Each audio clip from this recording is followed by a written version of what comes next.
Hello दोस्तों, Amazon prime पर invincible का सीजन 3 का एपिसोड 1, 2 और 3 रिलीज हो चुका है। आज हम इसके बारे में रिकैप करेंगे। सीजन 3 का एपिसोड 1 स्टार्ट होता है जब मार्क इनविंसिबल के कॉस्ट्यूम में जायंट के साथ एक स्पारिंग मैच खेलता है। इस जायंट का इंट्रोडक्शन पहले से इनविंसिबल के सीजन 2 में हो चुका है। जायंट असलियत में एक 8 साल का बच्चा है। यह बच्चा एक अलग डायमेंशन में जाने की वजह से एक जायंट जैसा मॉन्स्टर बन जाता है। सीसिल इस जायंट मॉन्स्टर का यूज करता है मार्क को ट्रेन करने के लिए। मार्क अपने मसल मास और अपने विल्ट्रामाइट के पावर्स को बढ़ाने के लिए सीसिल का ट्रेनिंग रेजिमेंट फॉलो करता है, क्योंकि नियर फ्यूचर में विल्ट्रामाइट्स अर्थ को इन्वेड करने वाले हैं और तबाही मचाने वाले हैं। सीसिल का मेन एम होता है कि मार्क को विल्ट्रामाइट्स के अगेंस्ट एक प्रॉपर हथियार में बदलना। इस वजह से मार्क के पावर्स सिग्निफिकेंटली बढ़ जाते हैं। उसकी स्पीड इंक्रीज होती है 65% तक, एंड्योरेंस इंक्रीज होता है 70% तक और स्ट्रेंथ बढ़ता है 120% तक। इनविंसिबल और रेक्सप्लोड साथ में मिशन पे जाते हैं 2 विलेन, ड्रॉप किक और फाइट मास्टर के अगेंस्ट। लेकिन मल्टीपॉल जो डुप्लीकेट का भाई है वो रेक्सप्लोड को मार डालने की कोशिश करता है। मल्टीपॉल को यह लगता है कि रेक्सप्लोड ने डुप्लीकेट को मार डाला है। मार्क जब रेक्सप्लोड को मार खाते देखता है तो वह सीरियस हो जाता है। मार्क इमरजेंसी सिचुएशन की वजह से मल्टीपॉल के सब क्लोन्स को मार डालने की कोशिश करता है और मल्टीपॉल पे स्ट्रेट अवे अटैक करता है। इससे पहले मार्क मल्टीपॉल को मार डाल सके, डुप्लीकेट और इमॉर्टल फाइट को रोक देते हैं और डुप्लीकेट यह रिवील करती है कि वह अभी भी जिंदा है। मार्क इस वजह से मल्टीपॉल को नॉकआउट करता है और उसे अरेस्ट कर लेता है। मार्क जब अपने घर जाता है तो उसे पता चलता है कि उसके छोटे भाई ओलिवर को विल्ट्रामाइट वाले पावर्स जल्दी आ गए हैं।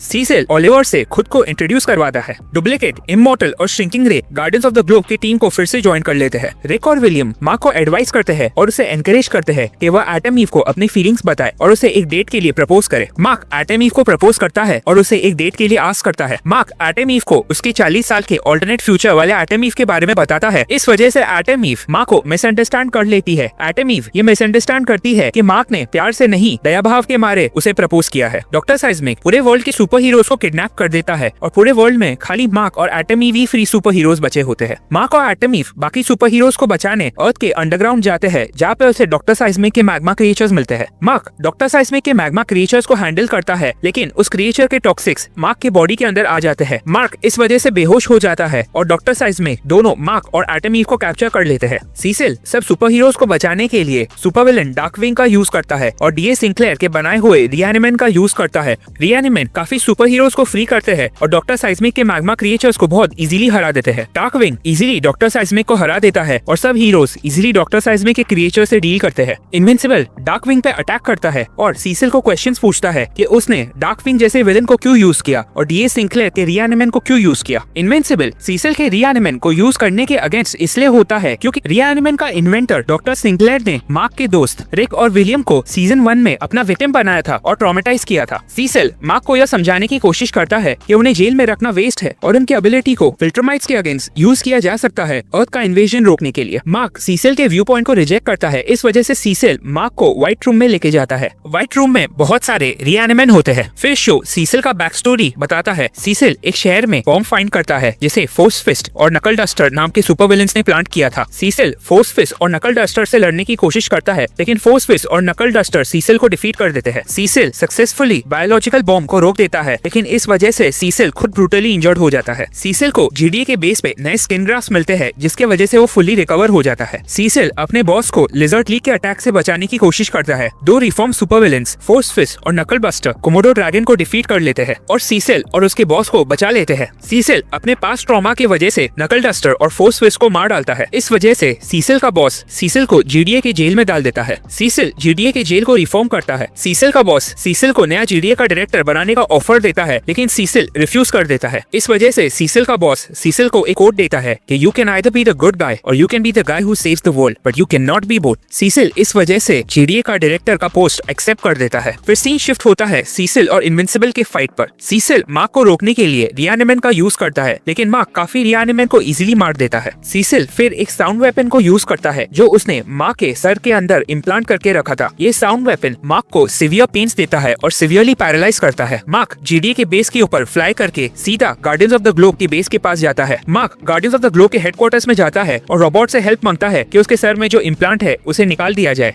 मार्क सीसिल को गार्डियंस ऑफ द ग्लोब के सामने एक्सपोज करता है कि सीसिल विलेंस और मर्डरर्स के साथ काम कर रहा है। सीसिल मार्क के हेड में जो डिवाइस है उसे एक्टिवेट करता है, जिसकी वजह से मार्क को फिर से सीवियर पेन होता है और पैरालिसिस होता है। सीसिल सेम टाइम पर मार्क पे अटैक करने के लिए रिएनिमेंट को यूज करता है। Guardians of the globe mark को रिएनिमेंट से बचाने के लिए लड़ते हैं और रूडी मार्क के अंदर के डिवाइस को डीएक्टिवेट कर देता है। मार्क के हेड के अंदर का वेपन डीएक्टिवेट होने के बाद मार्क काफी रिएनिमेंट को वायलेंटली मार डालता है। मार्क सीसिल को बुरी तरह थ्रेटन करता है और उसे वार्निंग देता है कि अगर वो उसके फैमिली के पास जाएगा तो वो सीसिल को मार डालेगा। Guardians of the globe Cecil के एक्शन की वजह से कॉन्फ्लिक्टेड होते हैं। इस वजह से रेक्स, मॉन्स्टर गर्ल, रूडी और shrinking ray Guardians of the Globe की टीम को छोड़ देते हैं। Immortal, Black Samson, Shapesmith और Duplikate Guardians of the Globe में अभी भी रहते हैं। श्रिंकिंग रे, मॉन्स्टर गर्ल, रेक्स और रूडी अपने नए बेस पर जाते हैं। डार्कविंग फिर गार्डियंस ऑफ द ग्लोब को ज्वाइन करता है। सीसिल फ्लैशबैक में होता है जब ओमनी मैन अर्थ पे आया था। सीसिल और डोनाल्ड को पता है कि ओमनी मैन उन्हें झूठ बोल रहा है, लेकिन सीसिल ओमनी मैन का हेल्प एक्सेप्ट करता है और जब डोनाल्ड उसे क्वेश्चन करता है तो वो वही कोड डोनाल्ड को बोलता है कि you can either be the good guy और be the guy who saves the world, but you can not be both. Mark Atom Eve को फिर से प्रपोज करता है और मार्क और एटम ईव एक नया रिलेशनशिप स्टार्ट करते हैं as girlfriend and boyfriend. Invincible Oliver को ट्रेन करता है फाइट और फ्लाइट के लिए। इनविंसिबल ओलिवर के लिए नया कॉस्ट्यूम बनाने के लिए आर्ट के पास ले जाता है। आर्ट ओलिवर के लिए नया कॉस्ट्यूम बनाता है। ओलिवर अपना नया सुपर हीरो नाम किड ओमनी मैन रखता है।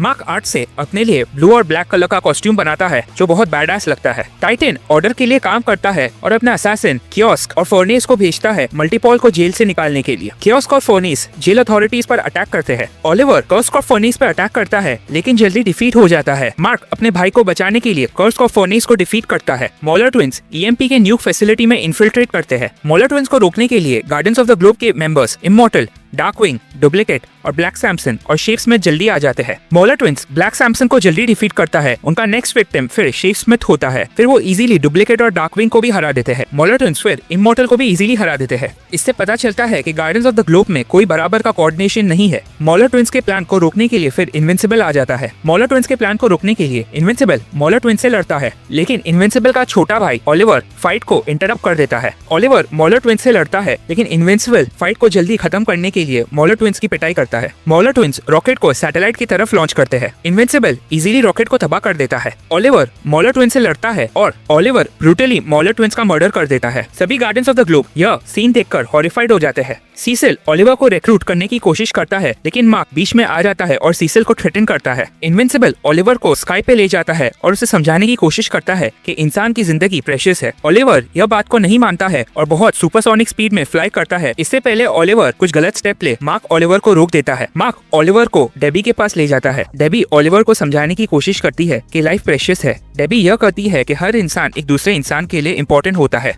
अगर ओलिवर उस इंसान को नहीं जानता है, इसका मतलब ये नहीं कि ओलिवर उसे मार दे। डेबी एक एग्जाम्पल देती है कि जैसा वो ओलिवर के लिए इम्पोर्टेंट है, वैसे ही हर इंसान एक दूसरे के लिए इम्पोर्टेंट है। इस वजह से अगर ओलिवर उस इंसान को जानता नहीं है, इसका मतलब यही नहीं कि उसे मार दिया जाए। डेबी के एक्सप्लेनेशन की वजह से ओलिवर यह रिकॉग्नाइज करता है कि लाइफ बहुत प्रेशियस है। मार्क के घर के बाहर एक बॉम्ब एक्सप्लोजन होता है, जिसकी वजह से मार्क अपनी फैमिली को बचा लेता है। एंड क्रेडिट सीन यह बताता है कि एंगस्ट्रॉम मार्क और उसकी फैमिली पे स्पाई कर रहा है और यह आर्क बिगिन होने वाला है इनविंसिबल वॉर पे, जो आने वाले एपिसोड्स में कवर होगा। अगर आपको मेरा वीडियो पसंद आया है तो चैनल को लाइक करे, सब्सक्राइब करे और बेल आइकन पर बटन दबाए।